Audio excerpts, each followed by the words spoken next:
abbiamo sicuramente una proiezione sulle terapie intensive di calo. Siamo davanti a un calo che si vede importante. Pensate, noi abbiamo un calo atteso, prima vi ho dato il dato, ve lo dico esattamente, nell'occupazione dell'area medica non critica del 24,2% come proiezione abbiamo.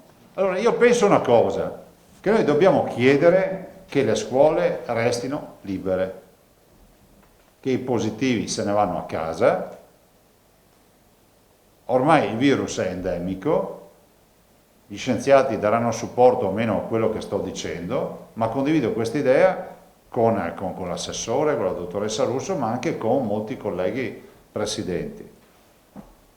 Dall'altro, io sono anche estremamente convinto che se le cose continuano ad andare così, il 31 marzo bisogna porre fine a questa storia dello stato d'emergenza. E guardate che ve lo dice uno che vi ha sempre detto, è prudente portare avanti finché serve, però è altrettanto vero che adesso noi siamo, come si può dire, arrivati allo spartiacque.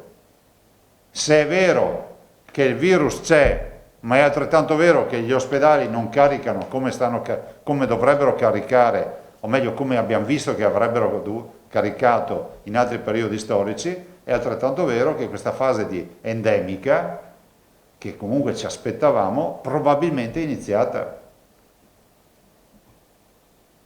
Quindi io sono veramente per sostenere il fatto che spero che oggi, dopo la dottoressa e l'assessore vi diranno, si facciano delle scelte che siano un minimo, e come si può dire, da buttare il cuore oltre l'ostacolo. Sempre il giornale straniero stamattina scriveva della possibilità, Pfizer chiede agli Stati Uniti, alla Food and Drug Administration, di in via emergenziale diciamo di poter utilizzare, di autorizzare, non ho ben capito in che fase siano, il vaccino sotto i 5 anni.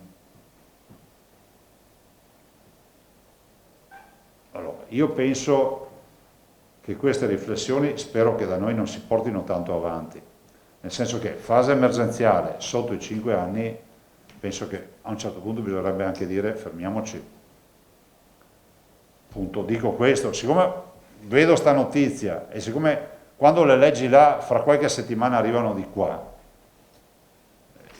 i dati oggi ci dicono che possiamo gestire questa situazione, a mio avviso, senza pensare ad andare a vaccinare, ma è la mia opinione, anche i bimbi sotto i 5 anni.